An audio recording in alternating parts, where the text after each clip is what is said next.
Hello students, welcome back to my YouTube channel Convex academy. आज हम discuss करेंगे class 7 Indian learning का math side का next एक chapter algebraic expression, exercise number 6.1। ठीक है, अलजेब्रिक एक्सप्रेशन में हम लोग क्या क्या पढ़ेंगे उसके हम डिस्कस करते हैं। मैं कुछ पहले ही आपको कुछ पॉइंट्स क्लियर कर देना चाहता हूँ। नंबर फर्स्ट, आपके वेरिएबल्स क्या होते हैं, वेरिएबल्स एंड न्यूमरल्स। ठीक है, वेरिएबल्स की बात करें, न्यूमरल्स आप जानते हो जो हमारी क्वांटिटी होती है 1 2 3 4 एटसेट्रा। इस टाइप का न्यूमरल्स होते हैं, नंबर्स जो होते हैं हमारे वो न्यूमरल्स में आते हैं। एंड वेरिएबल्स जो होते हैं हमारे उसे बोलते हैं X Y Z A B C, मतलब जो भी नंबर आपके बचे वो सारे क्या बचते हैं, वेरिएबल्स। इस फॉर्म में जब हम लिखते हैं किसी भी नंबर को X Y Z A B C इस फॉर्मेट में लिखते हैं, उससे हम वेरिएबल्स बोलते हैं। ठीक है, अब हम इसमें क्या डिस्कस करेंगे, इसमें स्टार्टिंग में फर्स्ट चैप्टर में आपके कुछ क्वेश्चंस जैसे कोएफिशिएंट फाइंड आउट करना, ठीक है, कांस्टेंट वैल्यू फाइंड आउट करना, ठीक है, like terms unlike terms find out करना और डिग्री के बारे में बताना। ठीक है, वो मैं बताता हूँ आपको। जैसे कोएफिशिएंट की अगर बात करें हम कि कोएफिशिएंट हम कैसे फाइंड आउट करेंगे, मान लेते हैं हमारा स्टार्टिंग में क्वेश्चंस गिवन है -5x²। ठीक है, लिखा होता है कोएफिशिएंट ऑफ x²। ठीक है, कोएफिशिएंट ऑफ x²। ठीक, ये अगर पूछते हैं x² का कोएफिशिएंट क्या है, तो x² की जो पास वाली जो वैल्यू होती है वही उसका कोएफिशिएंट कहलाता है। तो इसका कोएफिशिएंट हो जाएगा -5, दैट इज आंसर। ओके, ये हमारे, अब इसमें देखो दो टर्म्स आपके -5 एंड x²। तो x² क्या आपका, ये वेरिएबल है। ठीक, ये क्या है, वेरिएबल, इसे बोलते हैं वेरिएबल। ठीक, ये हमारी न्यूमेरिकल वैल्यू है -5 6 7 जो भी होगा। ठीक, अब यहां पर हम लोग जैसे कि डिग्री की बात करें, एक टर्म्स पढ़ेंगे हम लोग डिग्री। ठीक है, ये डिग्री क्या होती है, तो डिग्री की अगर बात करें हम 5x² y² plus 6xy minus 7xy। ठीक, अब डिग्री जो बताता है वो किसी वेरिएबल की जो पावर होती है उसके बारे में कि मैक्सिमम पावर कितनी है। ओके, उससे हम डिग्री में फाइंड आउट करते हैं। ठीक है, अब मैक्सिमम पावर देखें अगर हम, तो देखो x² y², एक क्वांटिटी ये हो गई, 6xy एक क्वांटिटी ये हो गई और 7xy एक क्वांटिटी ये हो गई। ठीक, अगर मैं टोटल पावर की बात करूं तो यहां पर 2 है एंड 2 कितना हो गया, 4। ठीक है, यह कितना है, इसकी पावर 1 इसकी पावर 1 कितना हो गया, 2, इसकी पावर 1 इसकी पावर कितना हो गया, 2। तो मैक्सिमम पावर कहाँ है, 2 एंड 2 कितना हो गया, 4। ठीक है, अगर 4 हो गया है तो इसकी डिग्री कितनी हो जाएगी, तो इसकी डिग्री हो जाएगी 4। ऐसे फाइंड आउट करते हैं हम लोग डिग्री को। तो चलते हैं हम, फर्स्ट क्वेश्चन हमारा क्या है, फर्स्ट क्वेश्चन की तरफ। तो ये है हमारा first question, right the numerical coefficient. Numerical coefficient बताना है आपको, न्यूमेरिकल कोएफिशिएंट वही जो हमारे नंबर्स होते हैं 1 2 3 4। ठीक है, तो इसमें देखो a है -5x² y², तो न्यूमेरिकल कोएफिशिएंट क्या होगा, ये हमारा वेरिएबल्स है, तो x² y² का कोएफिशिएंट -5, तो इसका आंसर हो जाएगा -5। ओके, सेकंड देखते हैं, इसका न्यूमेरिकल कोएफिशिएंट क्या होगा, y² z का, इसके साथ में क्या है 3, तो न्यूमेरिकल वैल्यू क्या है, सिर्फ 3, ये इसका आंसर हो गया। ठीक, m² n², इसका न्यूमेरिकल कोएफिशिएंट क्या है 7, तो इसका आंसर क्या हो जाएगा 7। And then next 9p² q², तो इसका क्या हो जाएगा 9। ठीक, ये आपके आंसर है। ठीक, न्यूमेरिकल कोएफिशिएंट हम इस टाइप से फाइंड करते हैं। ओके, चलते हैं नेक्स्ट क्वेश्चन की तरफ। सेकंड क्वेश्चन हमारा, right the constant term. Constant term क्या है, जिसके साथ में कोई भी वेरिएबल ऐड ना हो, कोई भी वेरिएबल ऐड ना हो, उसे हम कांस्टेंट टर्म्स में पढ़ते हैं। जैसे यहां पर इसका कोएफिशिएंट बोलूंगा तो 5 होगा, और 5 का कोएफिशिएंट क्या हो जाएगा x³ और यहां पर ओनली 7 है।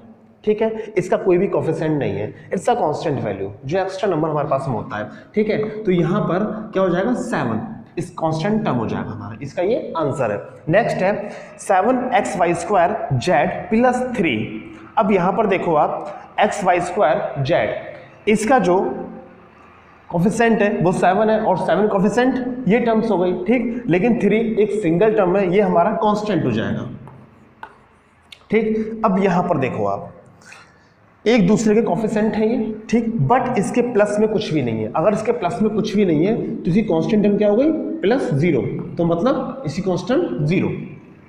ओके, नेक्स्ट है 9 + 3pqr, तो 3pqr ये एक दूसरे कॉफिशेंट, तो कांस्टेंट टर्म्स क्या हो गई 9, तो यहां पर इसका आंसर हो जाएगा 9। ओके, ये हमारे कांस्टेंट टर्म हो गए, ठीक। ये क्वेश्चन नंबर हमारा क्या था, सेकंड। अब चलते हैं क्वेश्चन नंबर 3 की तरफ। नेक्स्ट क्वेश्चन है राइट द न्यूमेरिकल कोएफिशिएंट। तो न्यूमेरिकल कोएफिशिएंट जो हमने फर्स्ट क्वेश्चन में अटेम्प्ट किए थे क्वेश्चंस, सेम उसी की तरह है। हम देखते हैं, देखो न्यूमेरिकल कोएफिशिएंट बताना है, मतलब वेरिएबल के साथ में जो कोएफिशिएंट ऐड है, ठीक है, हमें उसे फाइंड करना है। तो वेरिएबल हमारा ये है, तो न्यूमेरिकल कोएफिशिएंट क्या हो गया, -5 कॉमा, एक वेरिएबल ये है, क्या है 3, तो जाएगा 3, इसके 2 answer. Second question 7a² b², इसका कोएफिशिएंट क्या है 7, तो ये लिखेंगे 7, इसका कोएफिशिएंट क्या है 3, ये इसका आंसर, ठीक है। -4y²z, न्यूमेरिकल कोएफिशिएंट ओनली 4, इसके साथ में कुछ भी नहीं है, तो -4। नेक्स्ट -x², तो x² के साथ में कोई भी टर्म्स नहीं है, लेकिन साथ में 1 जरूर होगा, ठीक है, तो -1, क्योंकि 1 की हम मल्टीप्लाई x² में करेंगे तो x² ही आएगा। ओके, तो -1 इसका न्यूमेरिकल कोएफिशिएंट। अब चलते हैं क्वेश्चन नंबर 4 की तरफ। फोर्थ क्वेश्चन है हमारा right the coefficient of x²।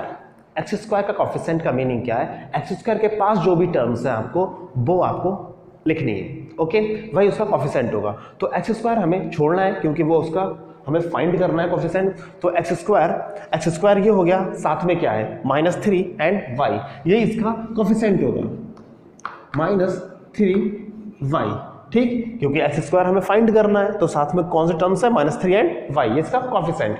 And next है क्वेश्चन 18a² x² c, तो x² के साथ के टर्म्स 18a² एंड क्या है c, ये इसकी टर्म हो गई, ठीक है। एंड नेक्स्ट क्वेश्चन है -37 b² x²y, तो यहां पर x² के साथ x² हम लेफ्ट करेंगे, छोड़ेंगे, तो -37 b²y, -37 b²y, ठीक है, ये इसका कोएफिशिएंट।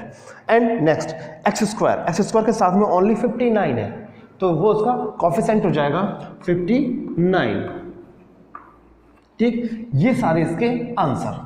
अब क्वेश्चन नंबर 5 की तरफ चलते हैं। सो नेक्स्ट क्वेश्चन है हमारा question number 5, identify the like terms. Like terms की बात अगर हम करते हैं तो लाइक टर्म्स का मीनिंग क्या है, आपको जो हमारे पास में वेरिएबल्स हैं x, y, a, b, c, इसकी फॉर्मेट में उसकी पावर सेम होनी चाहिए। अगर उसकी पावर सेम है तो उसे लाइक टर्म्स बोलते हैं, मतलब एक समान दिखने वाली पावर्स, ठीक है। तो लाइक टर्म्स देखते हैं हम लोग। इसमें क्या है, मेरे पास में कुछ पावर्स हैं 5x² y -7a, ठीक है, ये बीच में कॉमा लगा रखा है मैंने, मतलब सारी टर्म्स क्या है, ये अलग अलग है, ठीक है। 1 2 3 4 5 6 7 8 9 10, यहाँ पर 10 टर्म्स गिवन है। अब हमें लाइक टर्म्स बतानी है कौन कौन सी हैं, ठीक है। तो नंबर फर्स्ट देखते हैं लाइक टर्म्स कौन कौन से हैं। तो लाइक टर्म्स, ठीक है, तो देखते हैं 5x² y चेक करो कहीं पर है, x² y, तो एक तो ये टर्म्स हो गई और एक टर्म्स ये हो गई, मतलब 5x² y, 17y(x²), तो x² y कहीं भी नहीं है, ठीक है। तो ये दोनों लाइक टर्म्स हो गई। एक टर्म तो ये हो गई आपकी, ठीक। सेकंड देखते हैं कौन सी लाइक टर्म है एक जैसी दिखने वाली, 7a वाली, देखो a यहाँ पर है और a टर्म्स यहाँ पर है, तो ये एक जैसी है और एक टर्म्स ये है a, ठीक, एक जैसी। हम इसे लिखते हैं 7a 14a 55a, ये क्या है, लाइक टर्म्स है, एक जैसी दिखने वाली। नेक्स्ट देखते हैं लाइक टर्म्स कौन से हैं। ये हमारी फिनिश हो गई, ठीक है, ये भी हम कर चुके हैं और ये भी कर चुके हैं और ये भी कर चुके हैं एंड ये भी कंप्लीट कर चुके हैं। अब रिमेनिंग पार्ट्स देखते हैं लाइक टर्म्स में कौन कौन से हैं। एक ये पार्ट बचा X square Y square. X square Y square में देखना है आपको सिर्फ X square Y square X square Y square, तो इसके साथ में ये टर्म्स नोट की जाएगी और कहीं भी एक्स स्क्वायर वाई स्क्वायर नहीं है, ठीक है। तो एक टर्म्स हो गई आपकी 3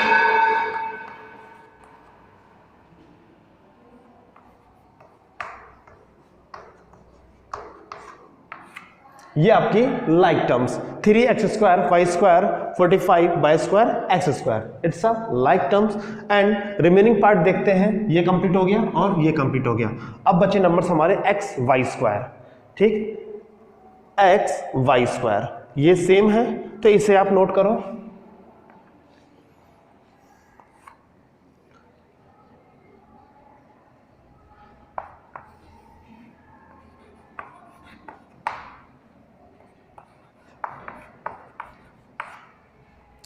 ये भी आपके कंप्लीट हो गए। अब इसके साथ में कोई भी टर्म गिवन नहीं है तो हमारे पास की जो लाइक टर्म्स हो गई, number first pair, second pair, third pair and fourth pair, ये आपकी सारी कौन सी लाइक टर्म्स हैं। ये क्वेश्चन यही फिनिश होता है। एंड क्वेश्चन नंबर 6 देखते हैं। नेक्स्ट क्वेश्चन है question number 6, right the degrees. कुछ टर्म्स गिवन है हमारे पास में, उनके डिग्रीज फाइंड आउट करनी है। डिग्रीज का मीनिंग क्या है, आपको जो भी वेरिएबल्स गिवन है उसकी पावर काउंट करो, कितनी पावर मैक्सिमम है वही उसका आंसर होगा। जैसे मैं आपको बताऊं 4x स्क्वायर, यहाँ पर 2 डिग्री है, पावर क्या है 2, तो यहाँ पर ओनली 2 डिग्रीज है, ठीक है। यहाँ पर देखो 2 इसकी और 2 इसकी, 2 और 2 कितना हो गया 4, यहाँ पर 4 है, यहाँ पर कोई भी टर्म्स नहीं है, वेरिएबल कोई भी टर्म्स नहीं है, तो मैक्सिमम क्या है 4, तो इसकी डिग्री जो हो जाएगी वो हो जाएगी 4। कितनी हो जाएगी 4, जो आपको मैक्सिमम टर्म्स है वही आपको लिखना है, तो 4 इसका आंसर हो जाएगा। नेक्स्ट क्वेश्चन है ए बी, ए के ऊपर 1, बी के ऊपर भी 1 है इसकी पावर, तो कितनी टोटल कितनी हो गई 2, यहाँ भी कितनी है 2 और इसकी पावर भी क्या है 1 एंड 1, कितना हो गया 2। अब सबकी 2 2 है तो मैक्सिमम भी क्या हो जाएगी 2, तो इसकी मैक्सिमम डिग्री क्या हो जाएगी 2, ये इसका आंसर। थर्ड टर्म देखते हैं, x की डिग्री 1, y की 1, z की 1, प्लस में है तो मतलब 1 इसके अलग है, ये 1 अलग है और ये 1 अलग है, बट यहां पर a1 2 एंड 3 इसकी डिग्री कितनी है 3, तो मैक्सिमम क्या हो गया 3, तो इसका आंसर क्या हो जाएगा 3, ठीक। क्वेश्चन नंबर 4th पार्ट देखते हैं, 2 एंड 2 कितना हो गया 4, यहां पर क्या है पावर 2, यहां पर कितनी 1 एंड 1, कितना हो गया 2, सही है। तो देखो आप जरा 4 पावर, तो मैक्सिमम पावर कितनी है 4, इसकी डिग्री कितनी जाएगी 4,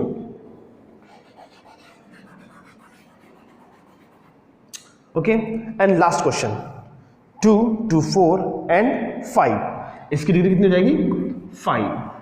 तो ये आपकी सारी डिग्रीज हैं, आप इस तरह से कोई भी क्वेश्चन गिवन है तो आपकी डिग्री उसकी फाइंड आउट कर सकते हो, ठीक है। अब question number 6 and question number 7 8 and 9 मैं आपको नेक्स्ट लेक्चर में देता हूं। आज का लेक्चर यही फिनिश करते हैं। Thank you so much and bye bye and take care.